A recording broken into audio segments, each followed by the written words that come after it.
Letters of a Rookie Vampire.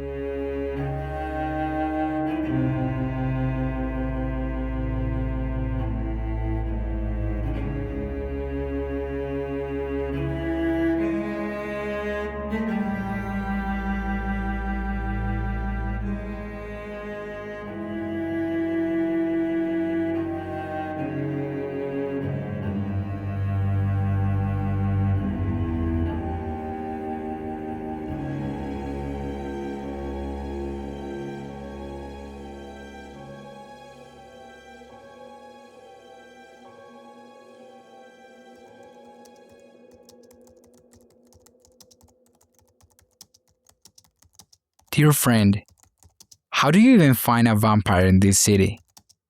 Do you look him up on vampire Instagram or something?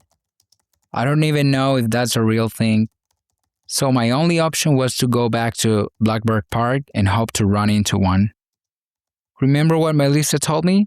That in Blackbird Park, in the hours just before dawn, vampires gather to give each other kisses? In their world, when two vampires kiss, it means they're exchanging blood. That wasn't why I was going, of course. I was just hoping to find a vampire who could give me the information I was looking for. At first, it was hard to find anyone. When I arrived, the place was completely empty. Then, in the middle of the trees, I saw two vampires, one of them with his teeth sunk into the other's neck. I froze for a couple seconds, but then I remembered why I was there. I gathered my courage and walked up to them and was completely rejected. The moment they noticed me, they smelled the human blood inside me, made a face of disgust, and left. After the same thing happened a couple more times, I sat down on a park bench, cursing my luck.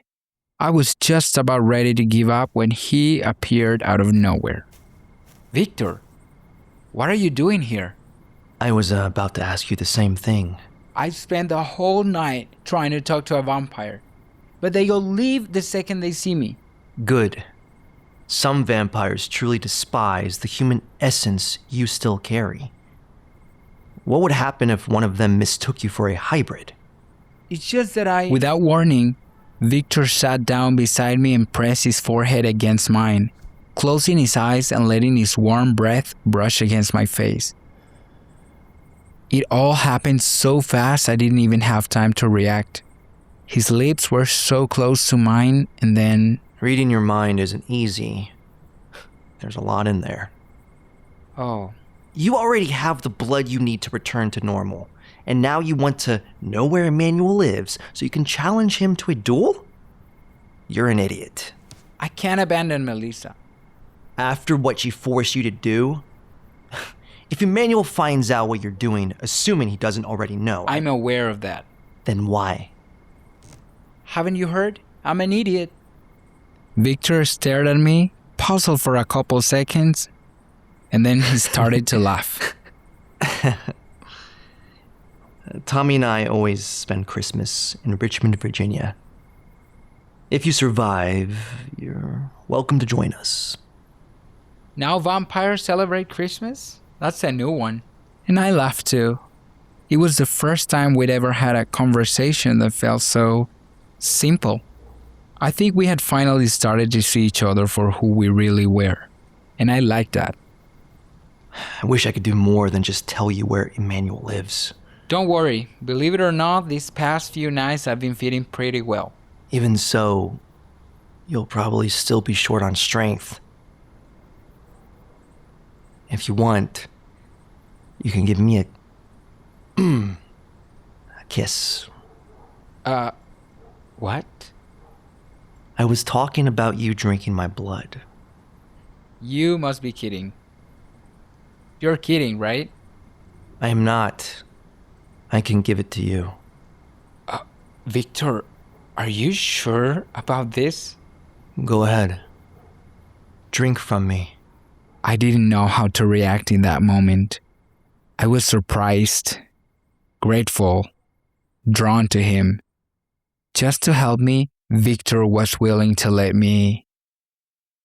I placed my hand on his cheek, rough from a fresh shave, and my fangs slowly began to slide out on their own. They had never grown that long before. I felt embarrassed and tried to look away, but Victor wouldn't let me. He placed his fingers under my chin and made me meet his dark eyes. That's when I saw his own fangs begin to emerge. I leaned closer, breathing in the rich scent of his blood, and sank my fangs into his neck.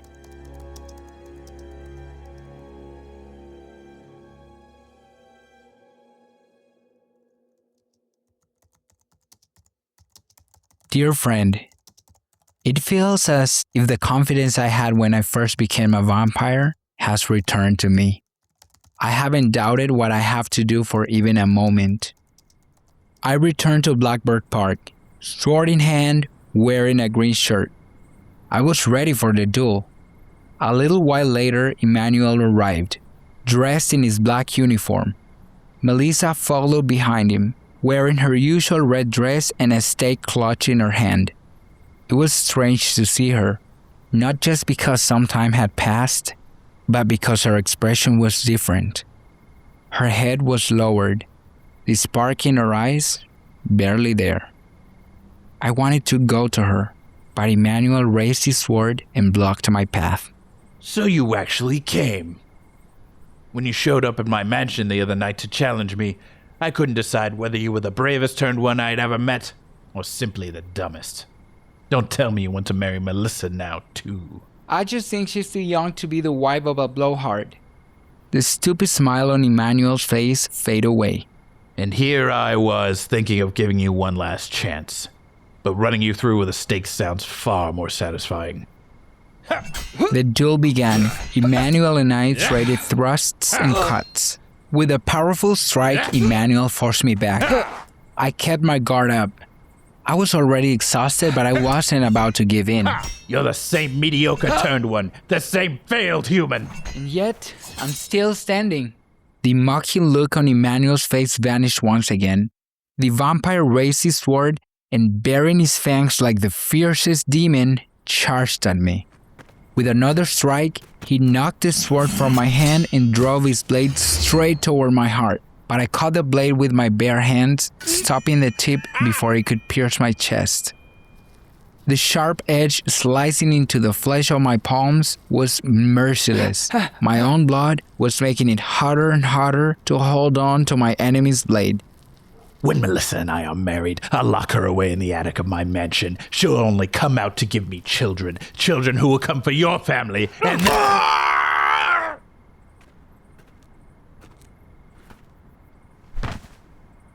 I think it's time we see other people. Melisa had stabbed Emmanuel with the wooden stake from behind.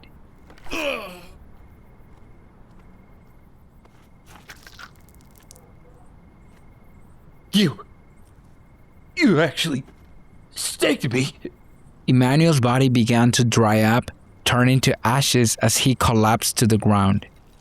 Soon, that once handsome, arrogant vampire was nothing more than a pile of old dust.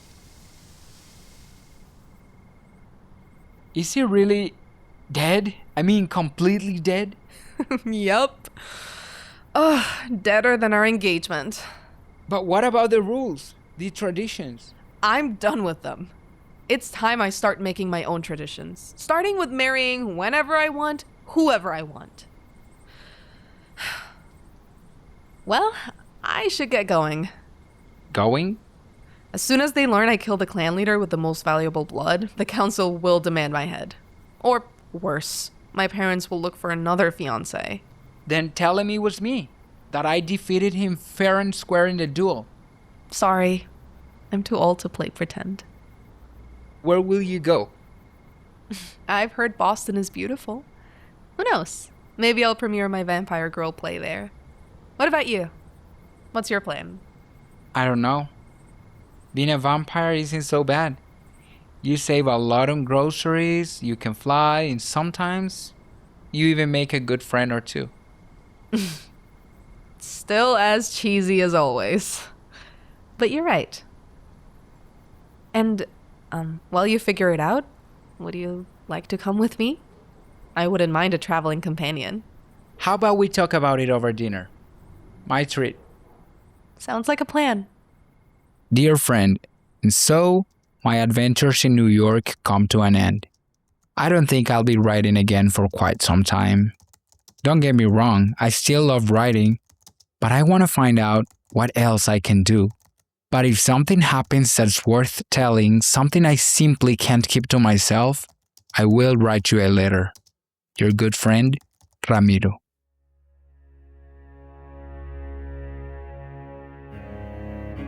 Letters of a Rookie Vampire, it's a podcast written and directed by Edgar Viramontes Monay. produced by Lucía Rubio Robustillo, sound engineered by Fernanda Oetling Santa Cruz. edited by Samuel Richardson. with her lovely cast Al Ortega. Juliana Gutiérrez Arango. Carla Cantú. Justin Durivou. Jose Degracia? Skylar Shen.